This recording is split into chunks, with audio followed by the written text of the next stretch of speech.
quite a bit of discourse on Twitter, in which I felt like I was just arguing with people that didn't actually care about the argument whatsoever. Like they didn't care about the facts.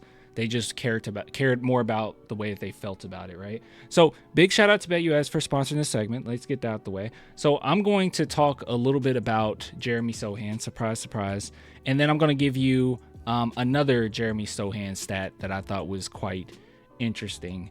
But if you don't know what I'm talking about, if you're not on Twitter like that, thank God, good for you. I'm actually happy for you. There was a little bit of a discourse that I had with some people on this godforsaken app. This one in particular really bothered me. But when I post things, right, I try my best. Obviously, I have a bias, right? I don't pretend to not have one. Everyone has their biases. We have biases on the players that we like, the vibe that players give us. And a lot of times we base, how we feel about that player off of just the bias that we have in general. So my bias, and I've been open, I'll be open again, my bias is always towards players with high IQ that play great defense. This is why I really liked Kyle Anderson. This is why I was a huge fan of Derek White. You can go back and see every other video was about Derek White. Those are the type of players that I generate, I really love, right? That generates into a passion, that I enjoy watching. So Sochan is also one of those players, right? High IQ player, great defender, knows what he's doing on the court. I just really like him, right? So, but with that being said, I don't necessarily just say I like a player, have that bias, and leave it at that. I like to at least see if any of the analytics or any of the stats affirm or disprove how I feel, right? My fifis. And with Sochan, analytics continuously affirm what I already believed, is that he's a very good player. So this is something in particular that I found, in which I went to 3-Step Basketball to just try to see how he lines up with his peers and the NBA in general. And what I found is his ball handling and true shooting percentage is ranked better than 69% of players in the NBA. His scoring, but this is more just points per game, is more than 78% of NBA players. Rebounding, more than 87% of NBA players. And defense, more than 92% of NBA players. And then to put that in perspective, I also looked up some of his peers from that lottery, 2022 lottery, because people are constantly saying we should have got this player, should have got that player. And actually, he's better than Dyson Daniels, except ball handling, 83%. Better than Jabari Smith Jr., except for defense, 94%. Better than Jalen Duren, except rebounding at 98%. And then he's just better than Keegan Murray all the way around. Now, when it comes to defense, people might have been a little confused about the Jabari Jr. Smith one, because they're like, Jabari Smith, isn't he a better defender than him? Well, actually, it's also based on not just how you individually defend, but as your team as well. So it's a mixed defensive stat. So yeah, more than likely, Sochan will be higher than this as well, right? Higher than the already incredible 92% of the NBA. And keep in mind that Jabari Smith Jr., his team is like third in the NBA in defense right now, defensive efficiency. So, take that for what you will. So I try to find these things, and there were quite a few people that had something to say about it, which I just felt like you just didn't really care about, statistics to begin with. Like, for instance, there's this comment that says, explain to me why a non-shooter that's too small to guard bigs and too slow-footed to guard perimeter defenders is being defended like he's Dennis Rodman reincarnated.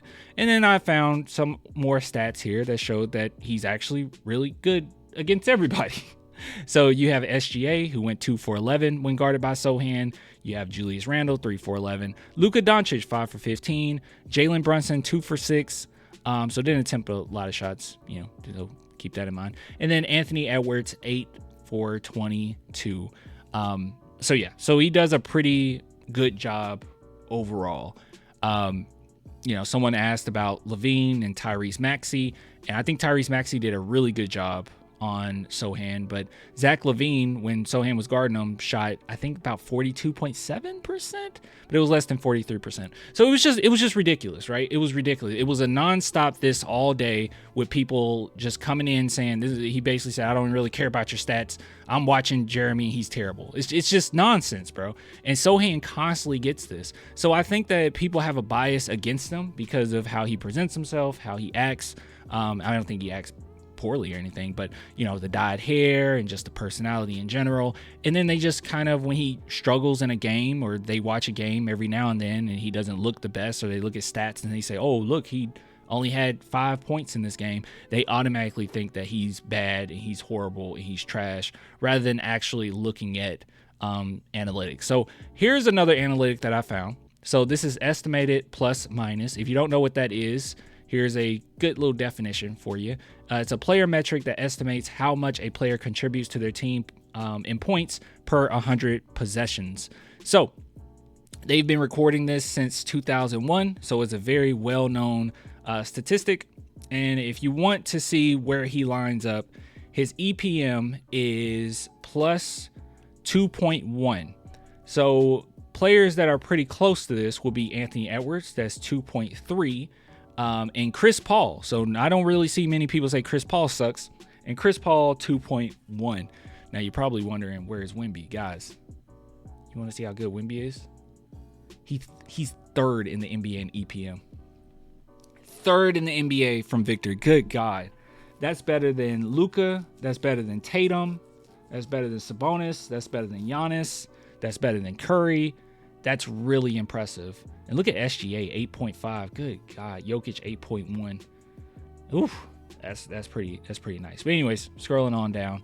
But you can see this is where Sochan lands. So those people out there that say that he's bad, that he's trash, he doesn't do anything, Spurs should trade him, I'm sorry. I just don't see it. So like I said, do I have my bias? Yes.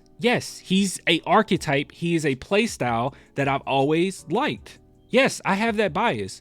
But the analytics are affirming everything I already feel anyway. It doesn't really matter. I can sit back and, oh wait, you guys can't even see his name here. Hold on.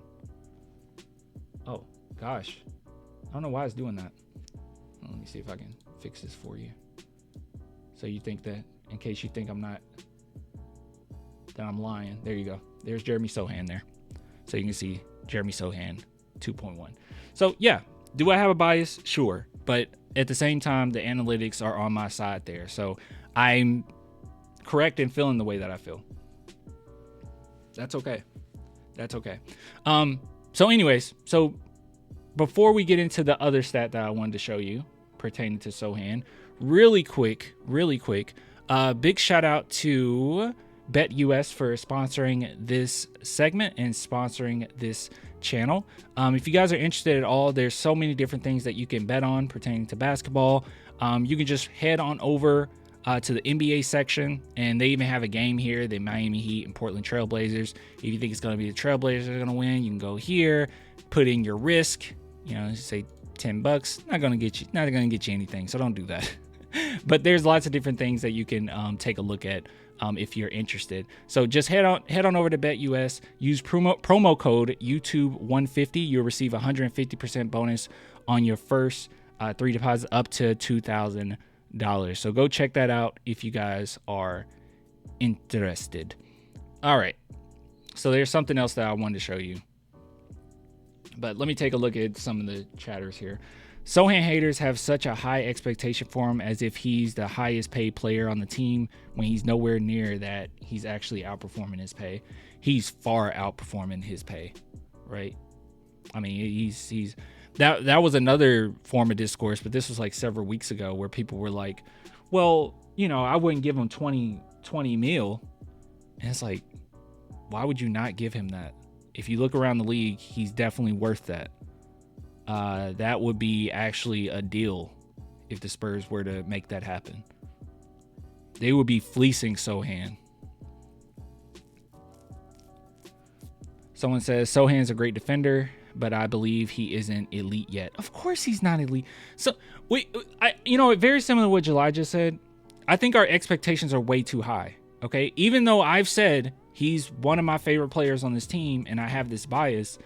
At the same time, I don't think that Sochan is going to be a superstar, nor do I have that expectation for him to be a superstar. All I'm expecting him to be is like a Draymond Green type role for the Spurs.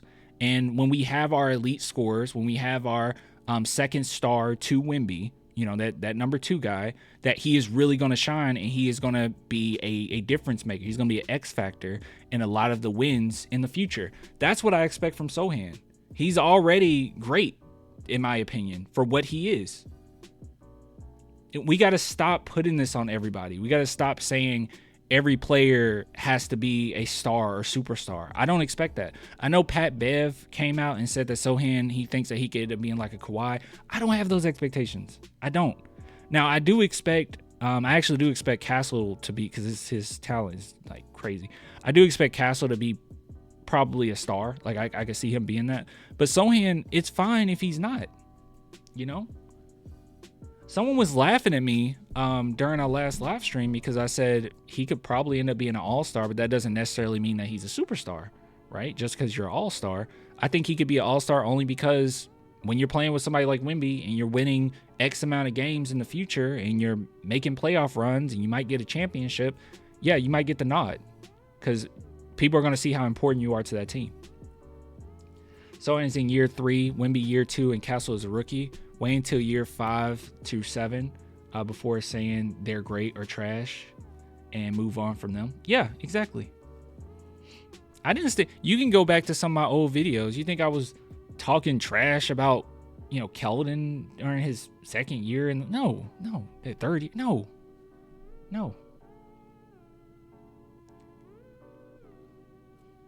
Clan, check out the Darko stat of Sochan. You'll be surprised of his improvement. Can you drop that in the chat and we can take a look at that? Because I wanted to show you guys this. So here's another stat. So I would love for people to try to convince us that this doesn't matter. So here are the top 5 pick and rollers in the NBA. So when we're talking about offense, here you go. So these are points per possession, and you can see Sochan is right in the middle of some of the best scorers off of pick and rolls in the NBA. Number 3. So he's better than Sabonis, better than Jared Allen, and right there tied with Nikola Jokic and basically tied with Karl Anthony Towns. Saw this earlier today. Dope. It's really impressive. It's really impressive. He said, I like how Sochan is a good rebounder now. He's a good overall player. He does a lot of good things. Pretty big names too. It really is. It really is. So, you know, this is another stat here. Just, you know, if you want to use against any Sochan haters that just say he's trash. I don't know. It just seems like there's no analytics that I've seen that support people's arguments against them, you know? And that's my thing.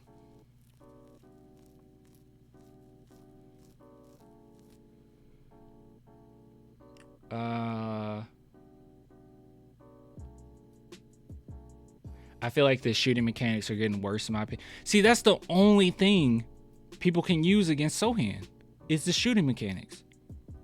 His 3-point shooting. That's it. That's it. In basketball, there's a lot of important things. There's more to basketball than just shooting threes. And that's not an excuse to say, hey, he should never, you know, he never have to learn how to shoot. No. But he's had instances, he's had stints where he did look fine shooting threes. So I don't have that much of a worry about it, like some people. But as far as his 3-point percentage this season is 2% lower than last year. Okay. But with that, he's also taken less threes. But his overall shooting has been better. He's been way more efficient this year. Last year, his field goal percentage was 43%, and it jumped up to 53%. Nearly at, well, more a 9% increase in field goal percentage. What are we crying about, you know? And he's scoring more points, even though he's shooting less threes. What's the complaint here? Like, yeah, his 3-point shooting got to improve. But then I look at every other aspect of his game, and I don't quite understand what the problem is. You remember that ball handling stat that I said he was what was it? Over 69%? Yeah, his ball handling is ranked better than 69% of players in the NBA. Ball handling takes into account your assists and turnover ratio. So as far as his assists and turnover ratio, he's top tier in the league. One of the best in the league. About the top 30%. Strange, man. He's taking smarter shots. He's understanding where to get his points. And I think another thing that people aren't taking into account as well is that Sochan, the shots that he's taking are, when people say he doesn't fit with Wemby, I think a lot of his shots are because of him playing well with Wemby. Wembanyama likes to play around the perimeter. He has said this. We have seen it. People try to justify the way that Wemby plays by saying Sochan is clogging up the lane. That is not true. Whether Sochan is in the game or out of it, Wemby is jacking up three-point shots. He is around that perimeter. Wemby does not get to the rim as often as people make it out to be. That is not the reality that we're in right now. And if you have Wemby that's more comfortable with that right now, yes, Sochan is going to get a lot of opportunities because he's a really top-tier cutter in the NBA. He's going to get a lot of opportunities to get shots around the basket. He's been a cleanup guy. He's been a cutter. He's been a great pick and roller, as we looked at, with the graphic here. That's what he likes to do right now, and that's his role right now, and that's okay. It'll get better. Did the point Sochan experience help him or hurt him? Well, since ball handling, he's top 30% in the NBA, I would say it helped him. He's definitely seeing more on the court than he did prior. Zio says, or is that Zioi? Says, high motor defending glue guy, I'm sorry, and always has been an archetype that has proven to work on a championship level team. Elite roll man, great back cutter. In 3 years, people are wild. Exact. Thank you so much. That's a great comment. Casuals can't understand a player that can't have their role explained in one type of shot or play action and a secondary stat like rebound. Yeah, it's all 3-point shooting.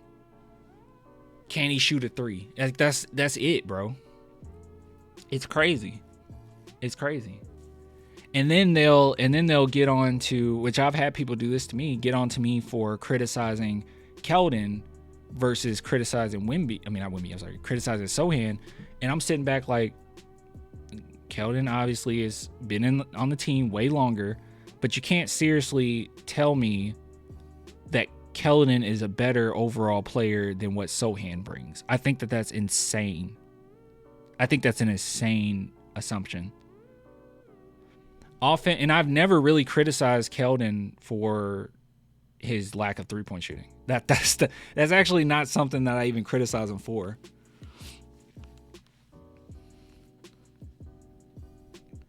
I criticize him for his tunnel vision. I criticize him for his defense. I criticize it's other things, but it's never been like, I don't know. It's just not that simple.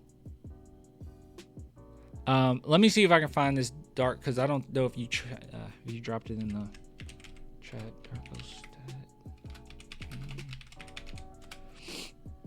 Let's see. Here, now I'll have that up. Let's see, Darko. NBA players this season.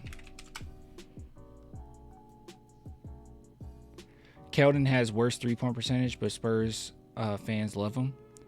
Like, how I mentioned before, how it's all just kind of feelings based, and you don't really try to justify. You don't try to make sure or see if your feelings or your opinions are true. You just kind of roll with them. That's what it is with Keldon. Keldon makes you feel a certain way, because you will watch the game and he get a poster here or there. He gets a dunk and he's going crazy and he's losing it. And yeah, it makes you feel hype. It makes you feel excited. And you just come out of that game and say, Keldon did great, without looking at anything else. He's one of the worst shooters right now. I think Keldon is listed as the 7th worst 3-point shooter in the NBA.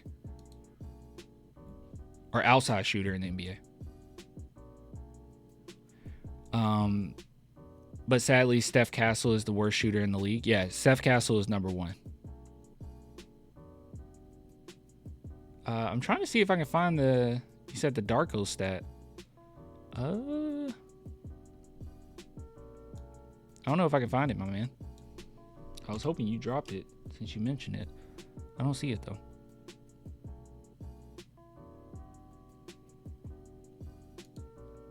Oh, is this it?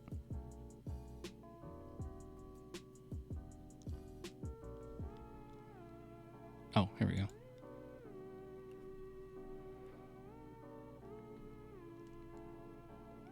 He's not top 22.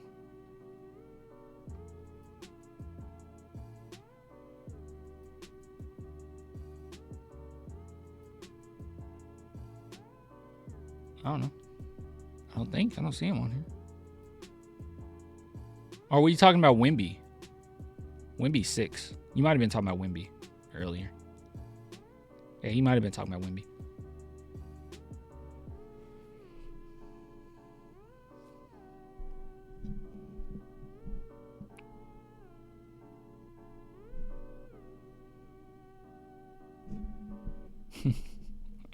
Don't talk about Keldon, big body Mustang, gold medalist. Man, they love doing that. They love doing that.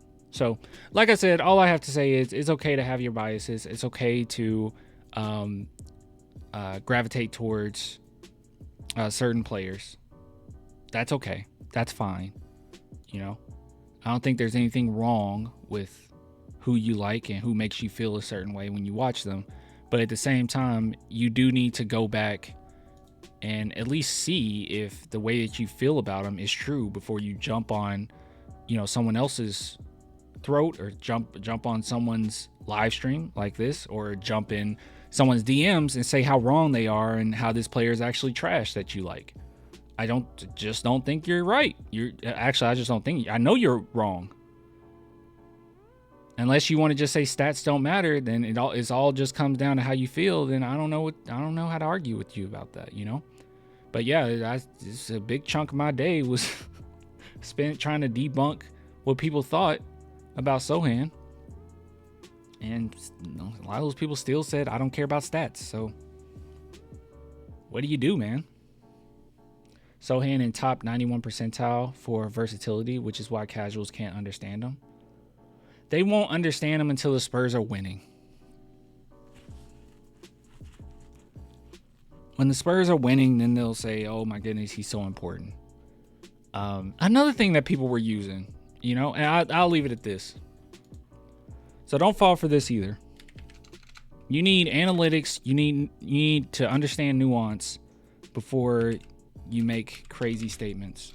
So let me type in Jeremy Sochan Spurs stats, or actually Spurs record without him. So a lot of people like to bring up that the Spurs are like 9-6 when he's not playing. So let me see. Let me show you something. We need to put this season without Sochan. You say this season.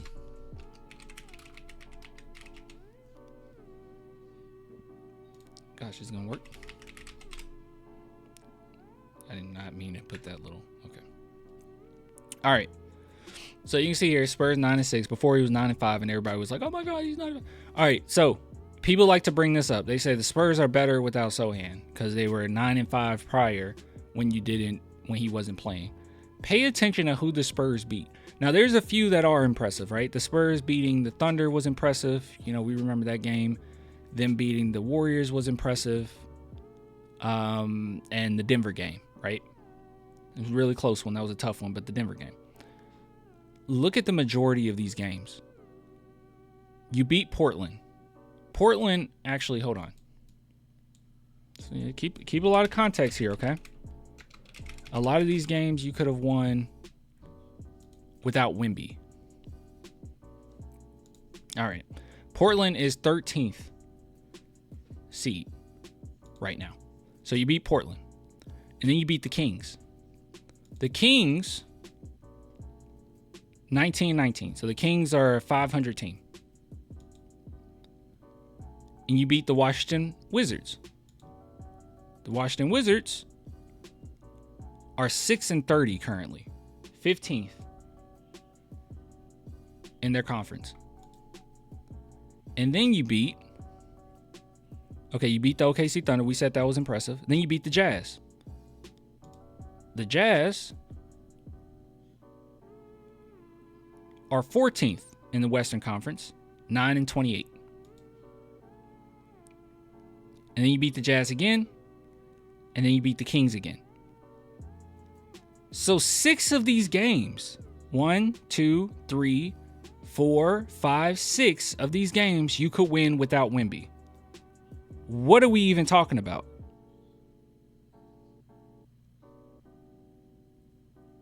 You get what I'm saying? You understand what I'm saying? The whole idea of the Spurs being so great when Sochan is out is ridiculous. These games that we won, there's a few players I could think of on our team that if they didn't play, we could have possibly won. You know?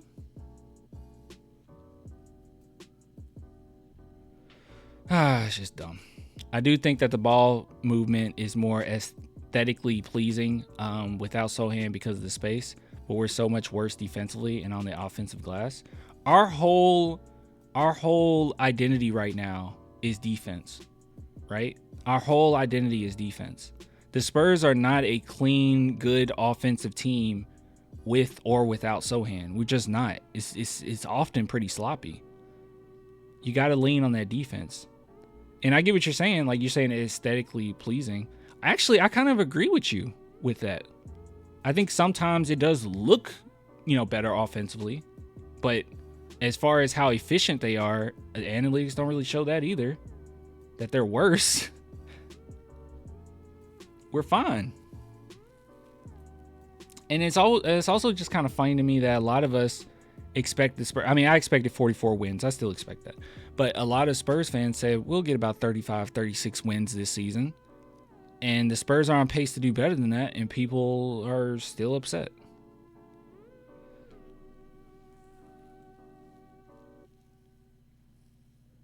I agree with you. It's purely aesthetics. Yeah, it's just the way it looks, yeah. Because it looks like he's clogging up the lane, but not necessarily, no.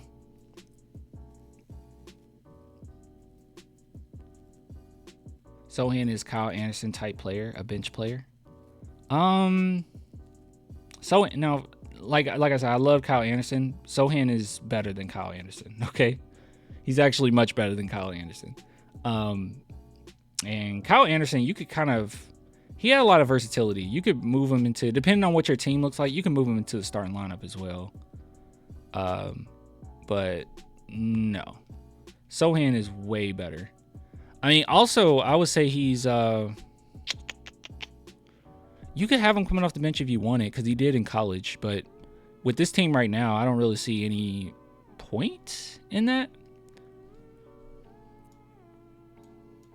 Another thing that people don't bring up is when you actually do play Sochan. Let's see.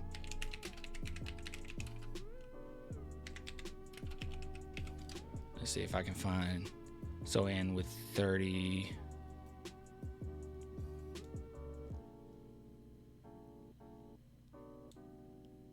Oh, sorry. Hold on. Not without Sochan. With Sochan this season, 31 minutes per game. I can't find it. I know that when Sochan gets at least 31 minutes per game, the Spurs are a 500 team. So when he actually gets minutes, I think this isn't doing it right. 13 when playing 31 plus minutes per game. Okay, I think I did that wrong. Hold on. 31 minutes played. Did it do it? No, it didn't do it. I know that they're 500 when he gets at least 31 minutes. I don't really know I don't know. You gotta put stuff in perfectly on StatMuse, I swear to God.